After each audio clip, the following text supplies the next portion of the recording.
at the start of this conference, Gary Hack was talking about the concept of climate gerontology.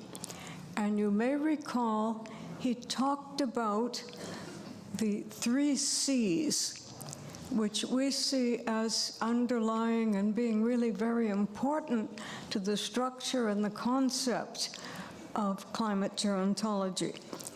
The first of the C's was seniors as contributors to the issue of climate change, of the kinds of emissions that drive up the concerns. The second part, the second C, was seniors as casualties.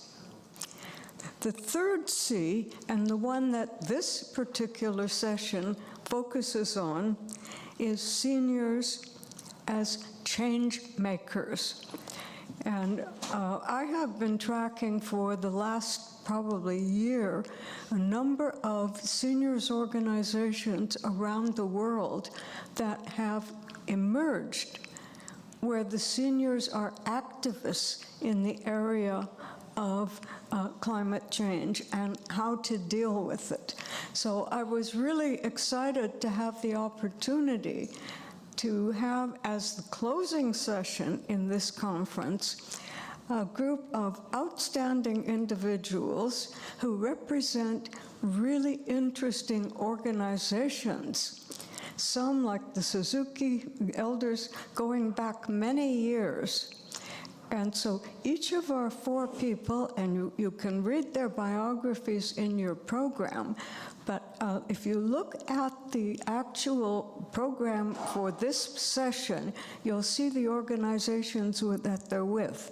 So each one of them is going to talk a little bit about what their organization does and where their vision is of moving forward. So on that note, I shall call the first of them.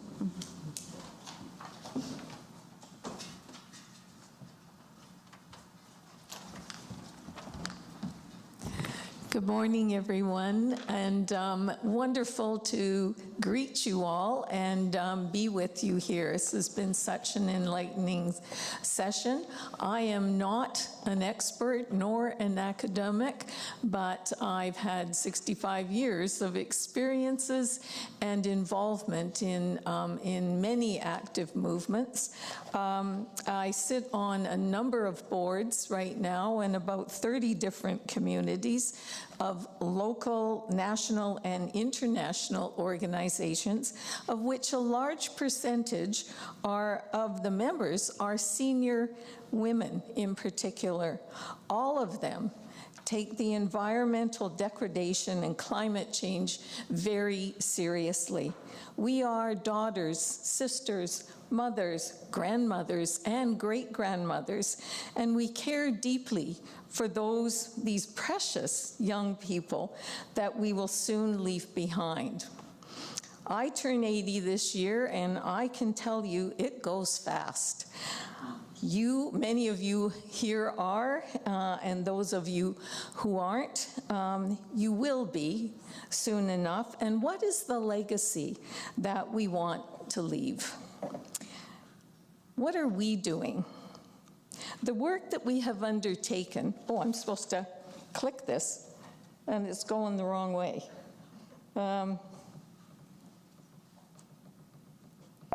Sorry. Okay, now forward.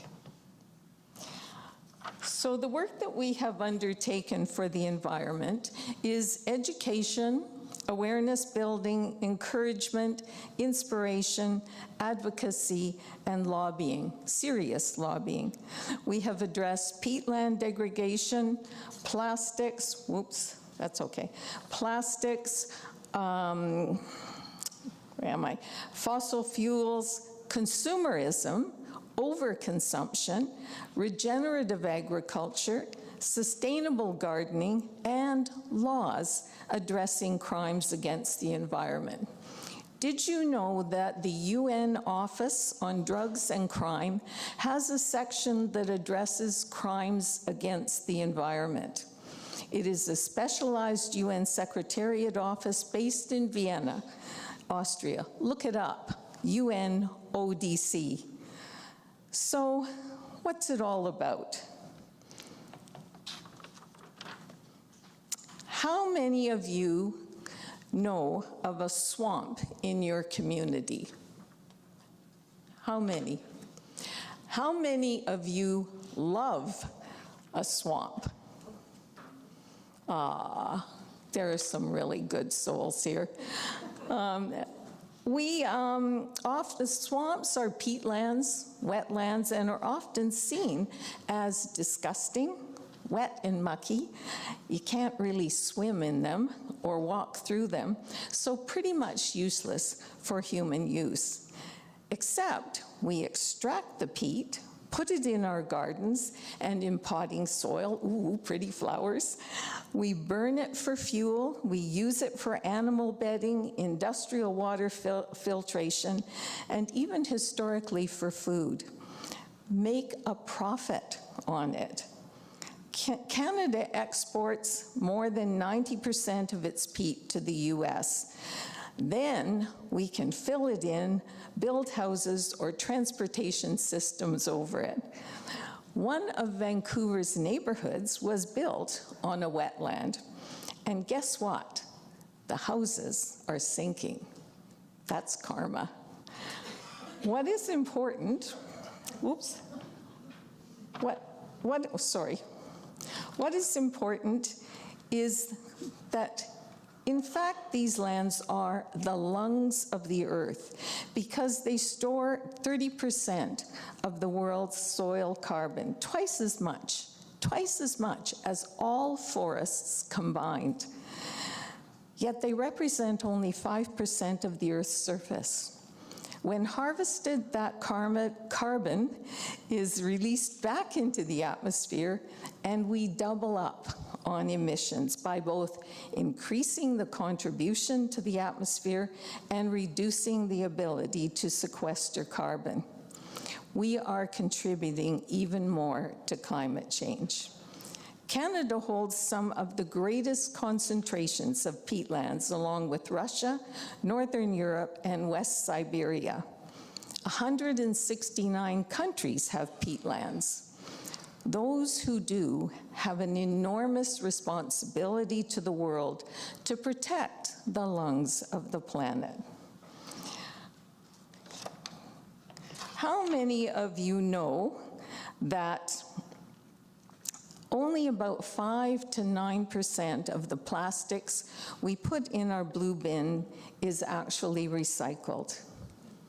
How many of you know that the other 91 to 95% disposed of in landfills or shipped to other countries breaks down into nanoplastics, little tiny, tiny bits, which remain in the soil, enters the air and water, and therefore all living things eat it, drink it, and breathe it. Yep, we are all plastic people now. So, where are the benefits? I struggled with removing the E in the first word here, but thought maybe that wasn't too fair.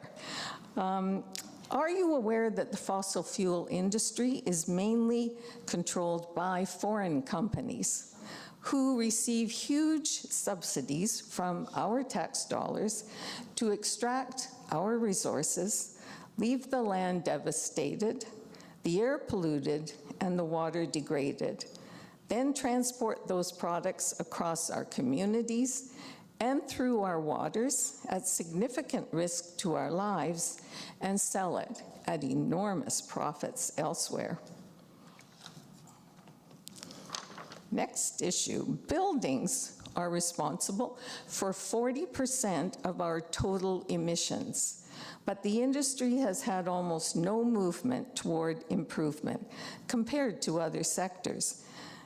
Did you know that net zero buildings are absolutely possible today. We have the products, the ability, and the tools to build passive homes, which use almost the same amount of energy as a hairdryer, resulting in 90% savings. We, you, me, us little guys here, we can move the market by asking for fossil fuel-free and energy-efficient buildings and appliances, carbon sequestering building materials, modified concrete, triple glazed windows, upgraded insulation, and a heat pump. We can just ask. These are just a few of the environmental concerns we have addressed, providing information, education, and advocacy initiatives. Let me ask you this. What if we loved that swamp in our neighborhood? Considered it a friend and a valuable asset? What if we could imagine our lives without polluted air, our bodies without nanoplastics, our homes clean of all harmful substances? And what if we could believe in our own ability to change? How would we act differently? So here we are, all these old people. What have we got to give? Well, many of us have money, only because we have lived long enough to accumulate both assets and contacts. We have experience, we have connections, and we are the strongest voting demographic, so we have influence. I say to you, use us. We want our legacy to be the change that supports a better life for you and all who follow. Please use us. Thank you.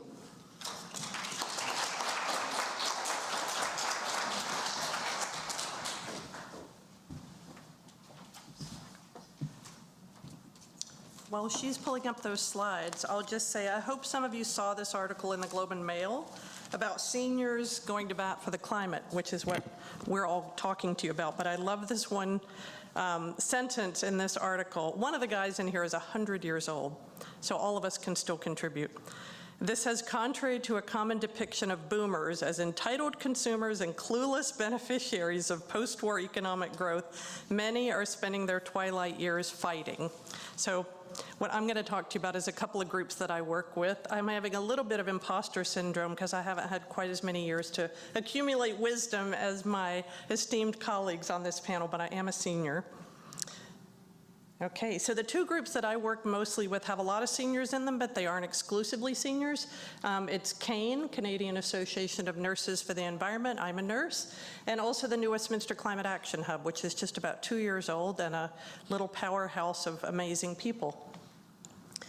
So the fundamental message to me of planetary health, or talking about climate change, is something Indigenous people have known for millennia, which is we cannot be any healthier than the air, water, and land around us. So it behooves us to live in a way that promotes the health of the whole planet.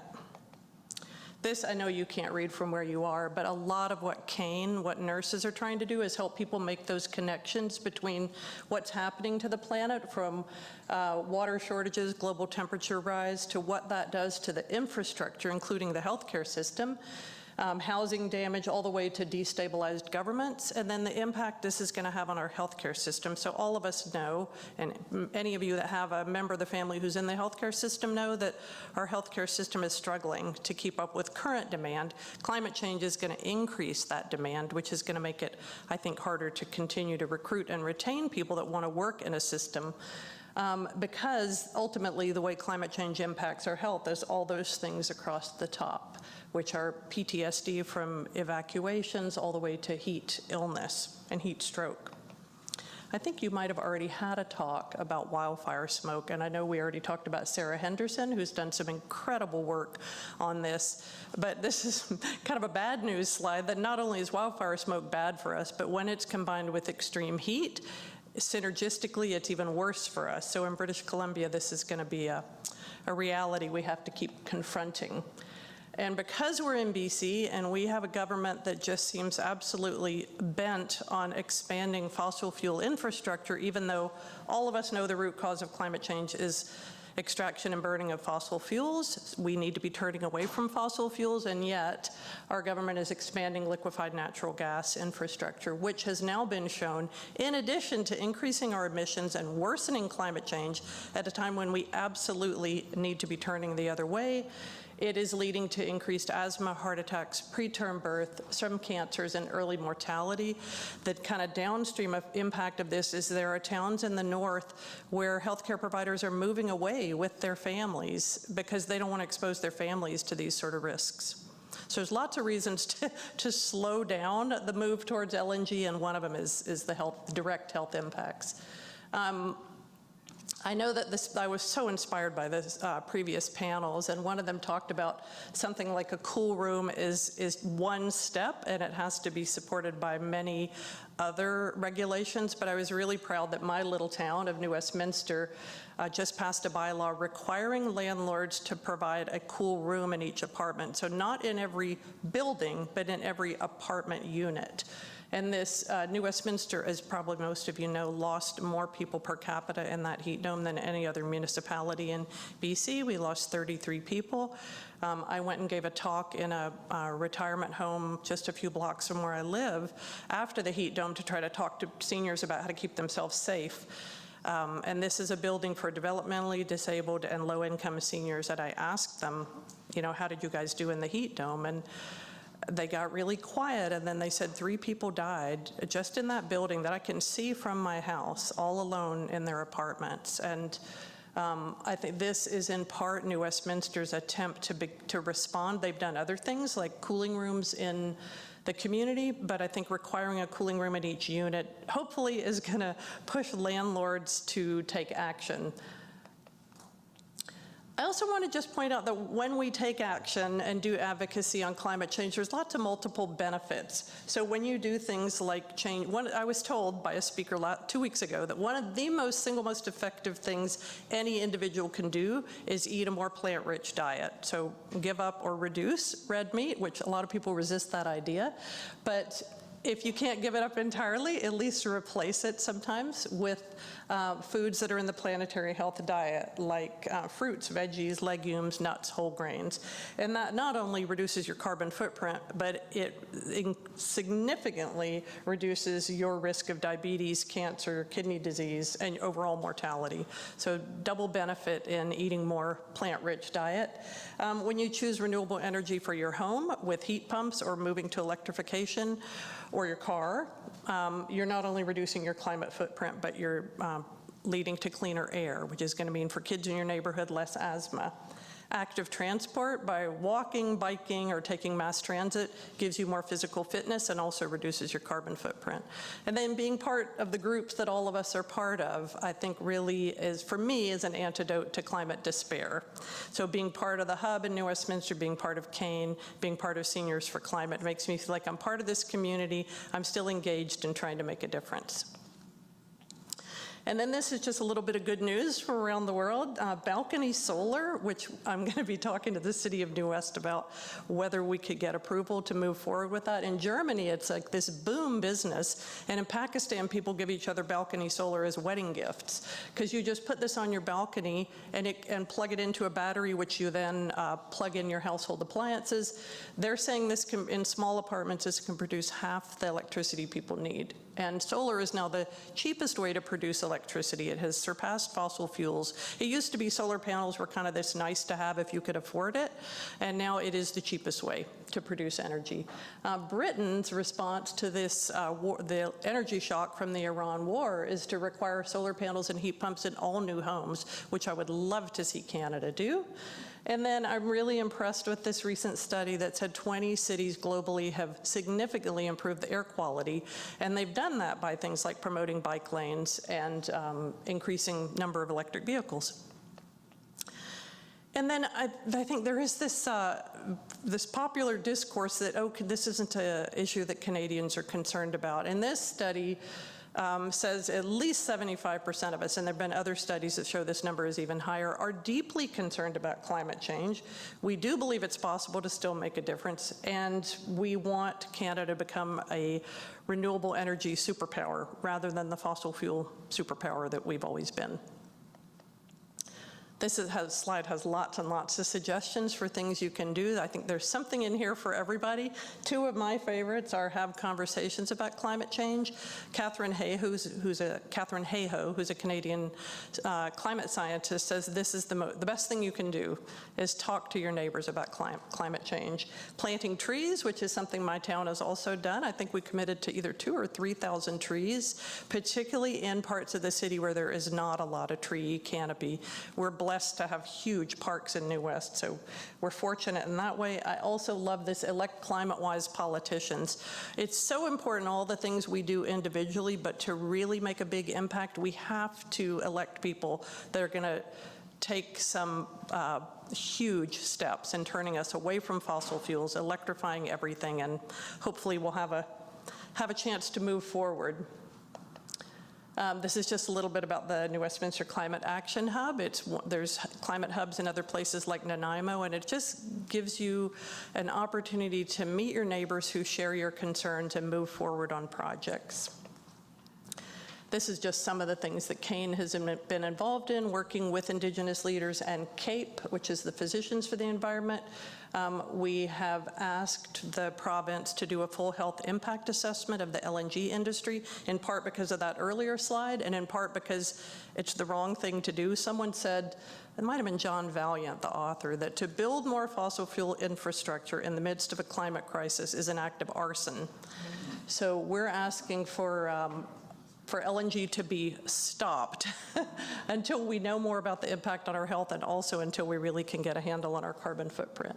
But we do lots of work on encouraging letters to the editor and op-eds, divesting our pensions, putting together a toolkit. And then I'll just leave you with this. I think it's important to think that hope isn't something I just wake up with every morning because, you know, I had a good dream. It's this active vision that I see a better future and that I see a path to it and that I see things I can do personally to move myself there.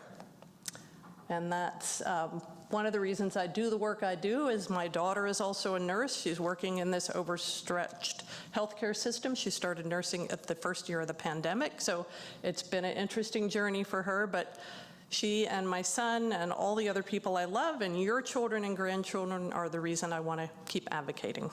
Thank you.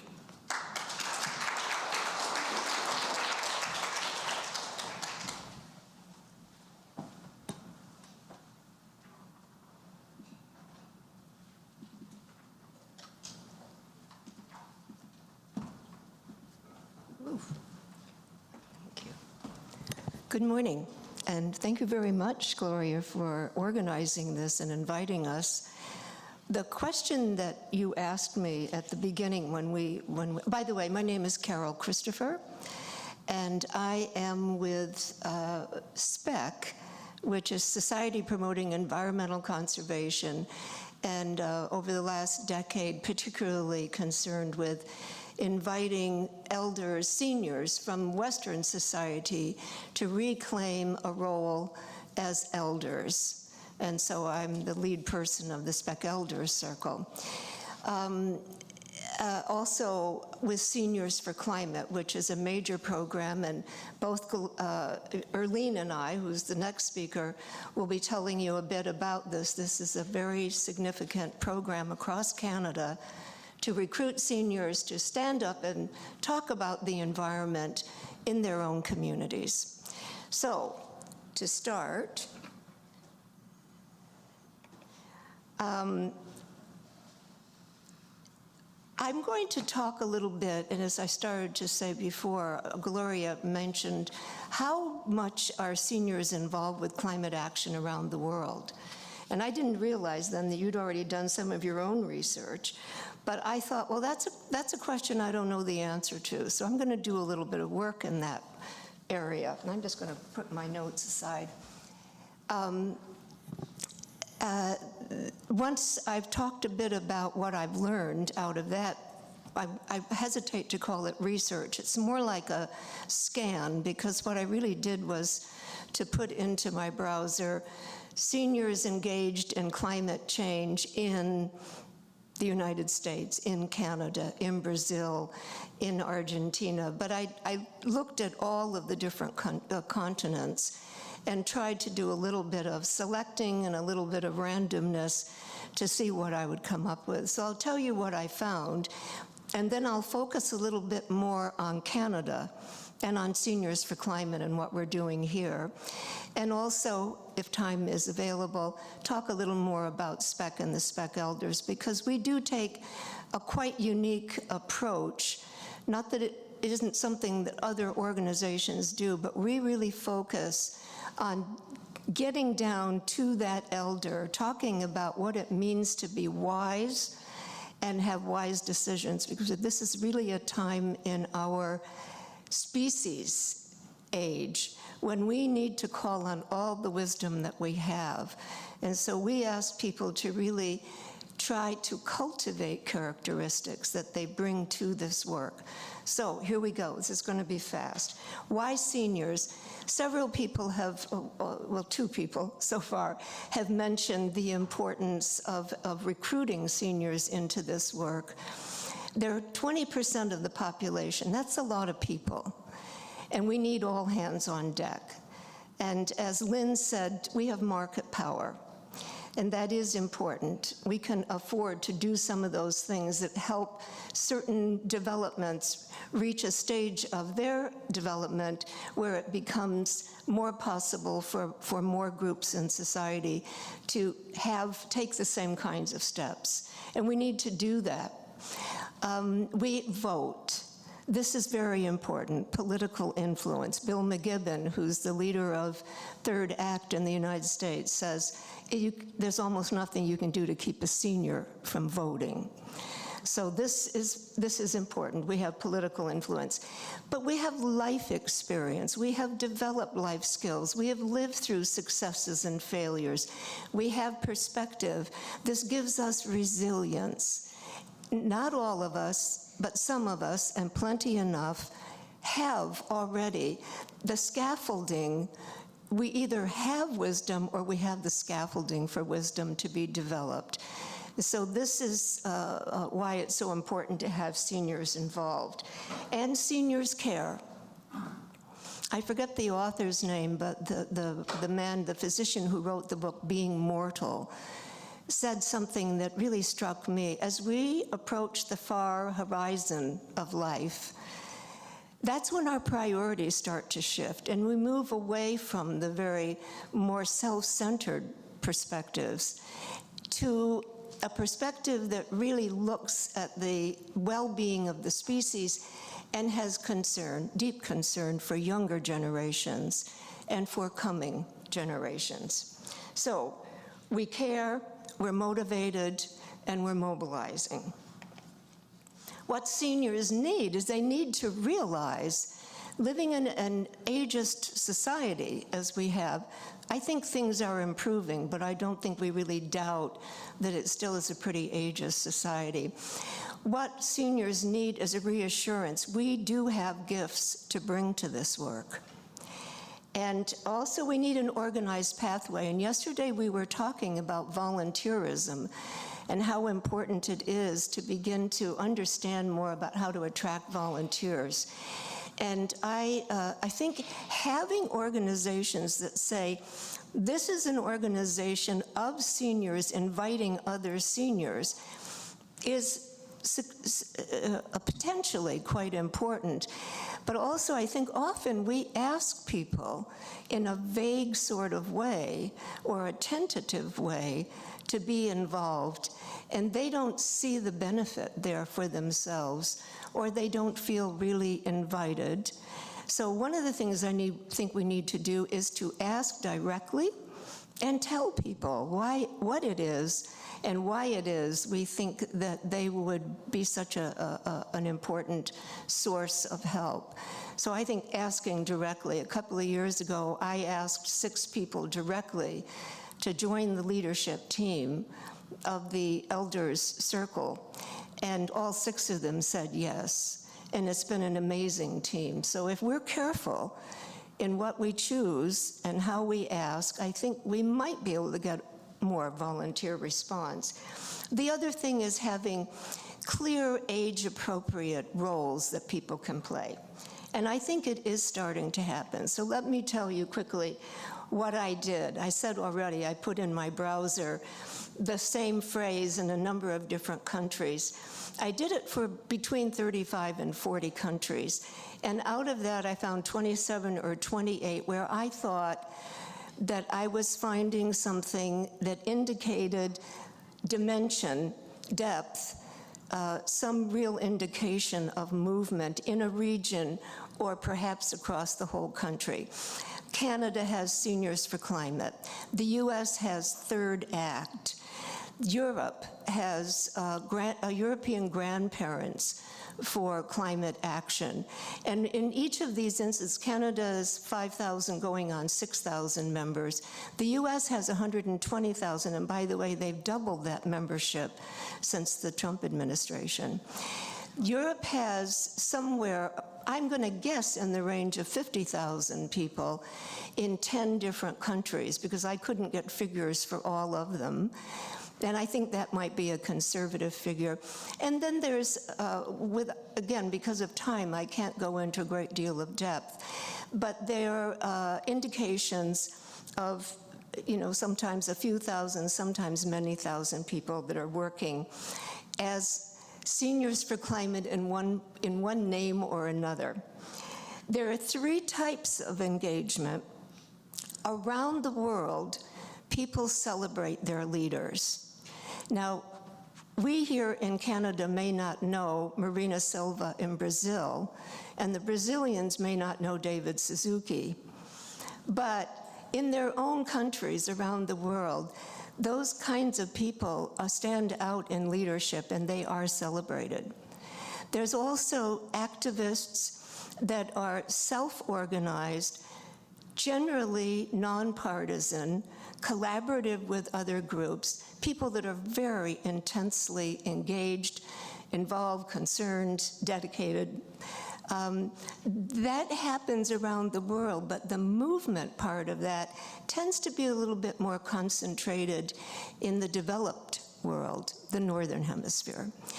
The other seniors, mentors, elders, who are people very respected in their own communities, often affiliate with international development agencies, for example, many of the agencies of the United Nations, and groups like HelpAge, which are trying to bring climate-related mitigation strategies, but the elders are the ones that help because their word in the community is so meaningful for the community being willing to take it up.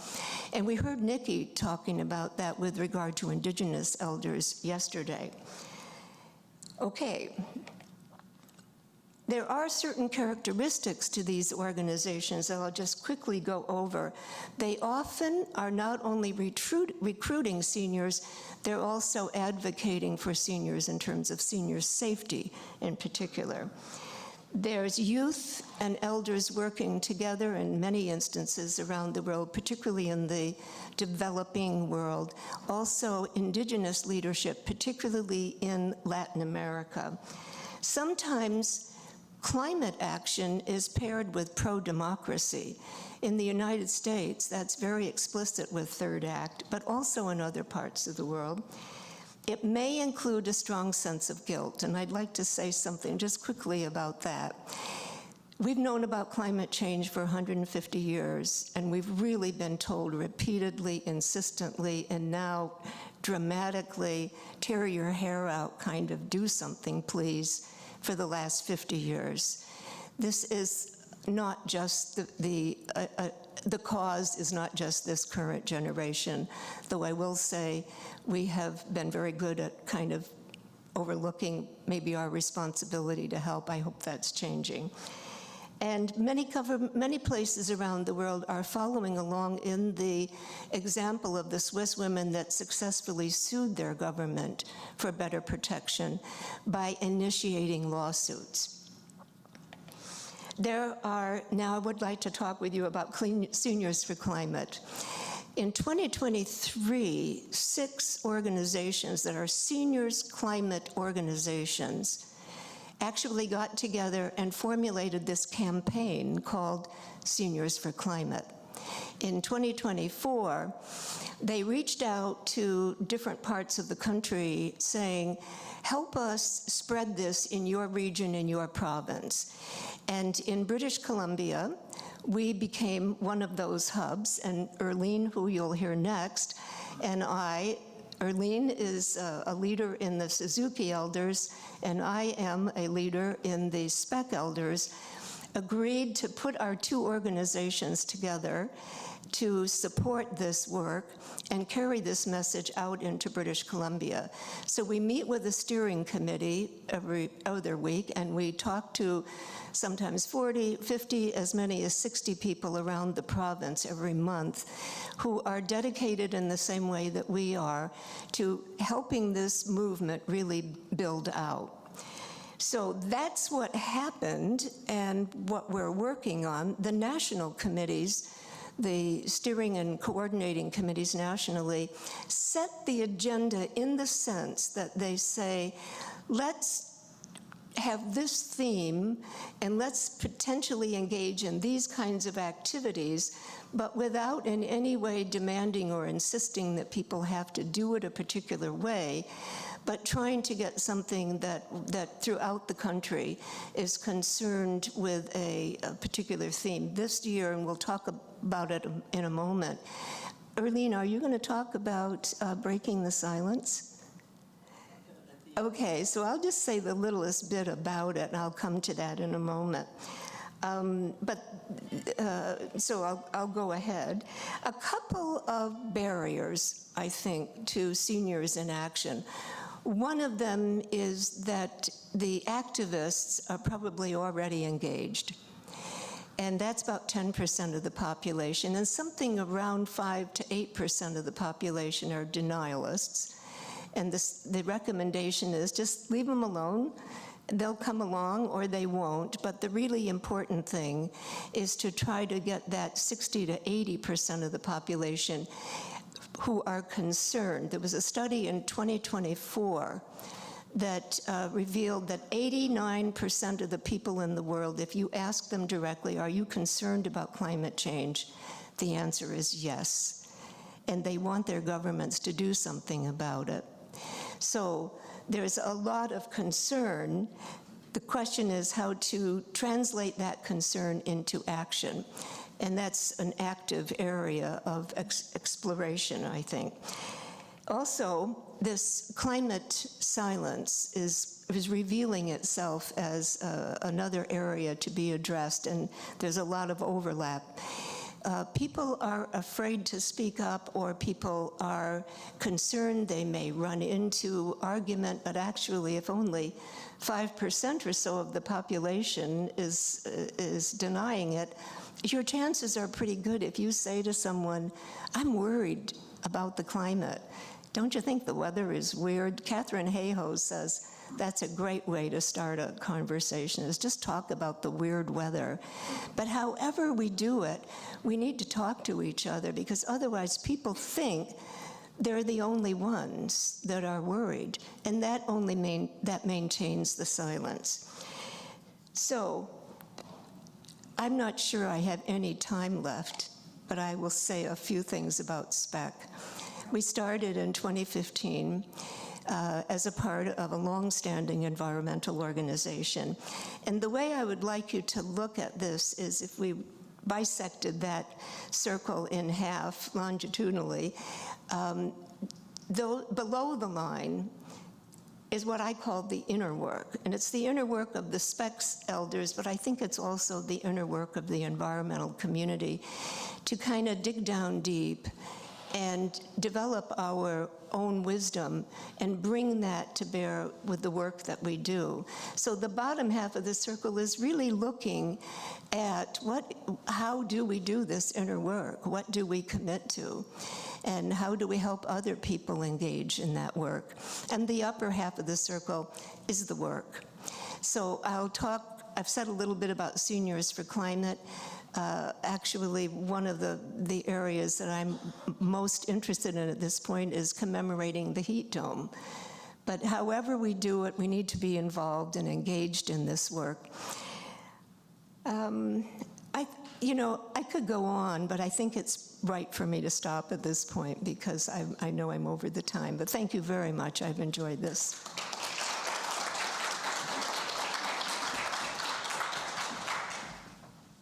Thank you.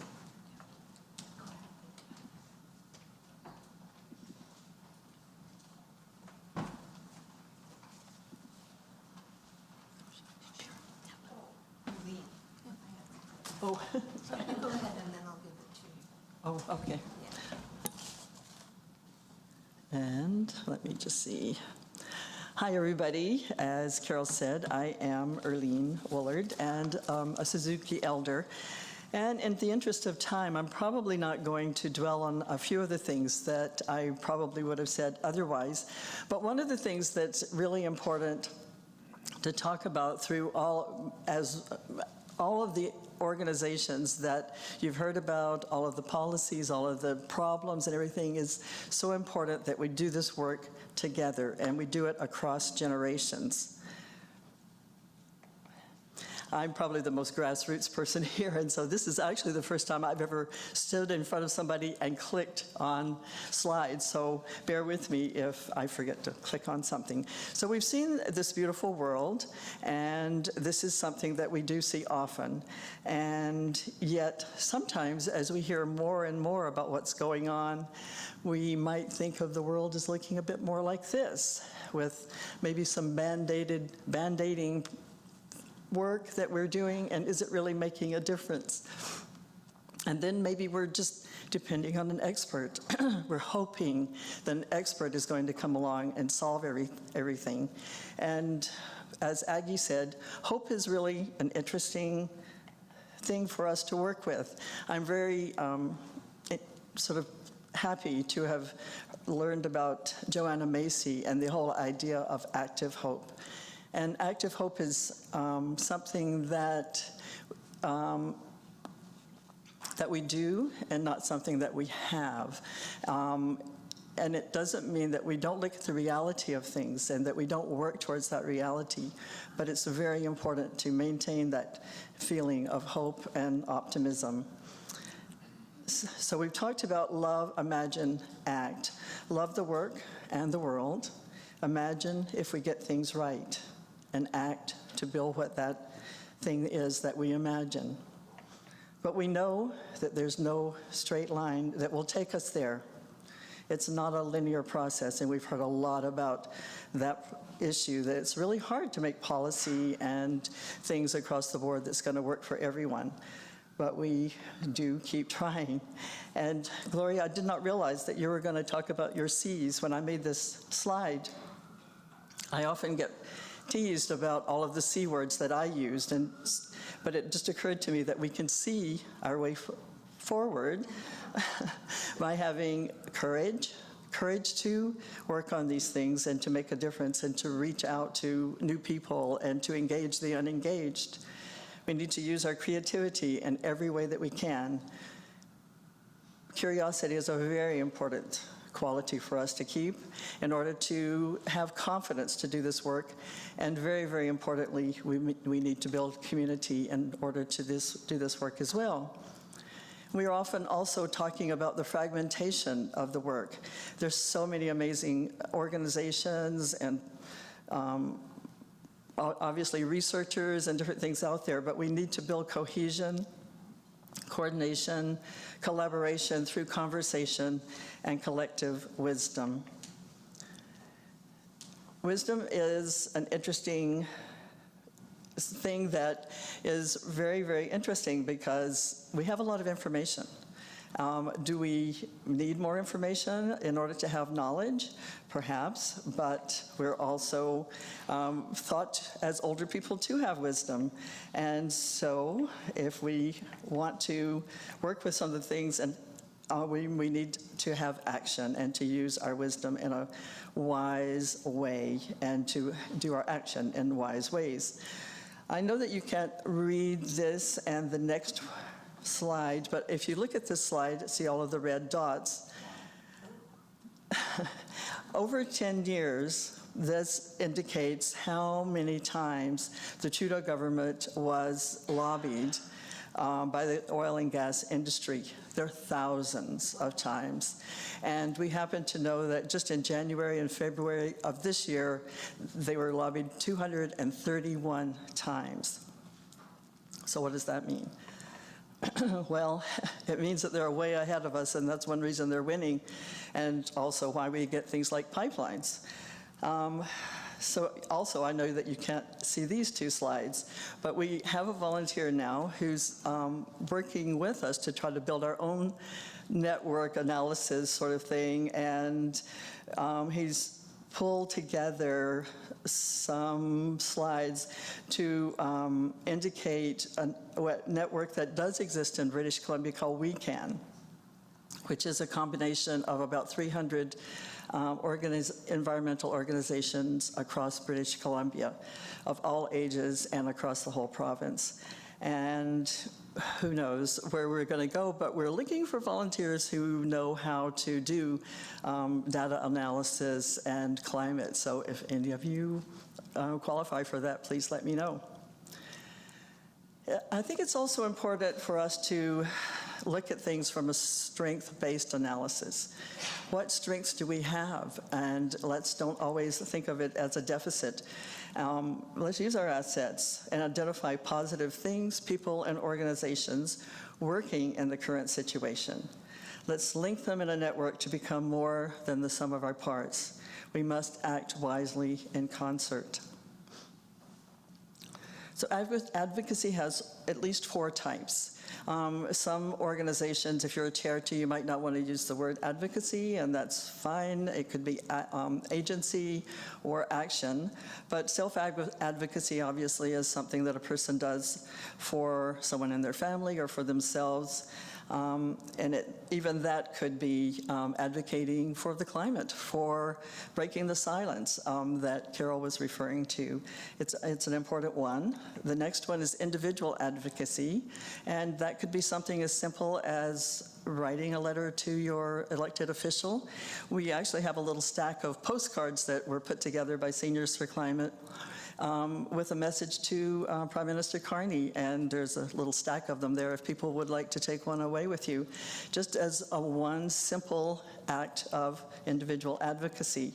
And of course, we know peer group advocacy is very effective if we get together with people who are like-minded, who are doing the research together, but we need to get it together possibly in a more effective way in order to provide systems change. One of the things that Seniors for Climate is doing is learning how to lobby a bit better, and I have recently been to see my MLA and asked if we could start or restart, in some cases, writing community engagement climate teams. And she was pretty open to that. And so we're going to suggest that around the province that people start going to their MLAs and do, as a start, maybe in later MPs, but for now, we've got a lot of work to do in this province. So yes, we're all working to support and to build this network of change. So you've heard about Seniors for Climate and the BC hub of that. Suzuki Elders, we're a group of older people that have been working together for, well, 25 years, I think, and I've been part of that for 20 of those years. And WeCan, that I talked about, which is the network of organizations across the province that is trying to mobilize and help us to learn to advocate and to educate ourselves better. The Green Technology Education Center is also something that I'm a part of, and with that group, we are working on trying to build a climate response center in the city, so that we have a place to hold meetings and just a place that we can have art displays and things that just stays there, so that it's a focus and a place to go. And as Carol talked about, Breakthrough the Climate Silence is something that is coming up the first week of June across the country, which is International and National Environment Week. And the idea for that is grab somebody and have a conversation.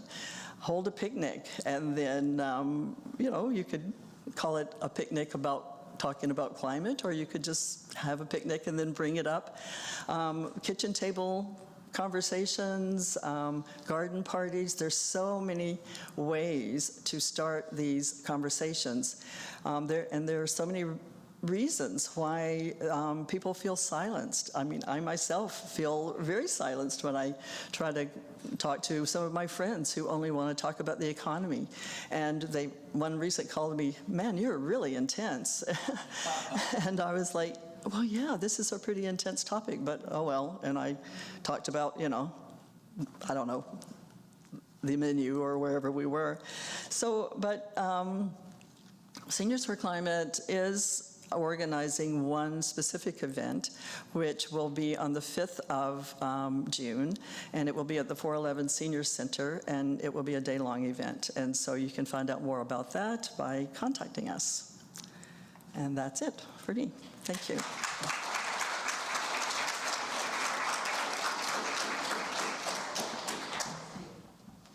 we've got time for some questions. We're going to start right here. We're going to start here with Agnes. Hi, Agnes Jackman, and I just want to make a point. We're talking about federal and then provincial governments as far as advocacy is concerned. I'd like to focus on municipal, local governments. We have more chance to interact with them and develop relationships with them, I think more than the higher governments. And I think we have more potential to make changes to our environment that way. And I'm very, very happy, like here, and how many times I heard New Westminster mentioned. I'm very, very proud to live there. And I can see the changes that are occurring in my community. As I mentioned before here, so many more trees for my dog to enjoy himself with. It's just great. So yeah, please don't forget your municipal governments. Thank you.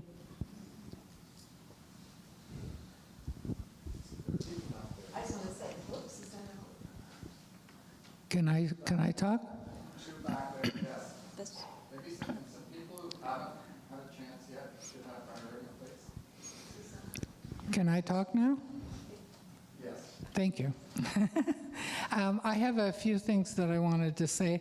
One is, and I know that it's not particularly this panel, but for other people here. One is that nobody mentioned, or I didn't hear, the use of balancing electrolytes with the heat. And I know that I ended up in hospital with heat exhaustion, I think. And that's what they told me. You need to balance your electrolytes, and it's really quite simple to do. So I hope that somebody will integrate that in when they're talking about giving water. They should be talking about giving water with the electrolytes balanced. Secondly, I helped a woman get an air conditioner from BC Hydro, and it was an incredibly complex and convoluted process. And it made me wonder that maybe BC Hydro didn't really want to do this, and they were forced to, and that's why they made it so difficult. But the idea of having an air conditioner in those times is wonderful, and she uses it all the time. And I think that the government should make a big plan to do this, because rather than it being kind of a one-off, and you know, you can go to these high-rise apartments and tell them, and mandate that they accept these air conditioners, and that they make it easy to do. So that's another thing. The woman who had the power source, her power source blew out because of the fan and the air conditioner. She should be taking the landlord to court. And there has to be a mechanism that she can do that. Talk about great news stories. This would be wonderful to hear her story and to know that she's not just sitting back saying, oh, this happened to me and it was awful. But so what are we doing about it? And that would be one of the things maybe one of the organizations could take on. Last thing I wanted to say was, there is a class nature to our society, and we have a class nature with seniors. So I heard a number of people say, do these things and do these things and do these things. Well, if you have the money, you can do it. But 20% of our seniors live on less than $20,000. 50% live on less than $35,000. So it's difficult for them to provide heat pumps, do things like that. But I think that the people who have the means to do it should go ahead and do it, and then turn around and say, we need to support the people who can't afford to do those things, and this is how we'll do it. Anyway, just my comments. So Rachel, who's sitting right there at the table, is going to have probably, want to put your eyes on Rachel? She's probably going to have better information than we have, because most of those questions are really directed around the extreme heat. And yes, I could say something about it, but I think it's probably better to have a direct conversation with a researcher. I did want to say, though, that I think your comment about municipal, it's not either or. It's all of them. Everybody's who in a leadership position. And if we can get to them, people that are in corporate positions as well, whoever has power, but we need to take the power too. We're doing a lot of stuff, scurrying around, trying to adapt to a situation that is getting worse. If you've got a metal kettle, put your hand on the side of it someday when it's at 49 degrees, and which Lytton was. It is regularly hitting 50 degrees in other parts of the world. We heard about that yesterday in the Middle East. Put your hand on that kettle and feel and ask yourself how that would be to live in that heat.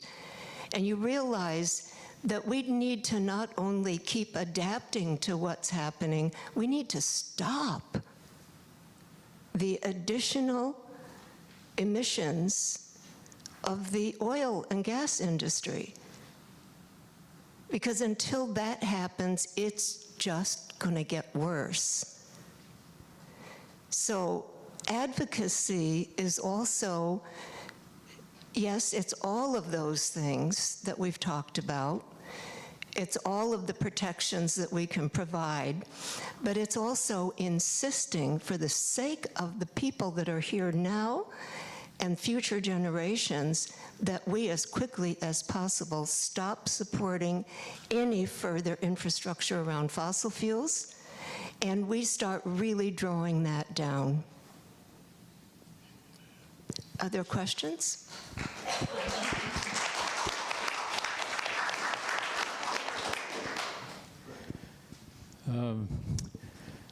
So I want you to envision a pair of urban structures adjacent to each other or in relative proximity. And the phrase with which some may already be familiar or acquainted is stacked agriculture. Harold Steves, 69 to 72, Richmond Council, 72-75, Richmond's one and only MLA, ALR Agricultural Land Reserve, 75 decades until fairly recently, council again. So in one of those two adjacent or in relative proximity structures, you have reasonable, modest accommodation, and the adjacent structure or relatively close by, every level in that structure is growing food. So he brought the matter to my attention and others, and wondering if anybody up there feels that this notion of stacked agriculture with a workforce and food grown in an effective, efficient way in an urban area, if it's worthy of consideration. Thank you. I'll jump in and say, because of my experience as my doctoral training was actually in nutrition and food security, and I have enormous respect for Harold Steeves, and if Harold Steeves is an innovator in this area, I suspect it is something very worthwhile. Great. And on that note, I would like to thank our panel for an excellent presentation. I think that was very meaningful to all of us, and challenges us all to do more. So once again, thank you, everyone.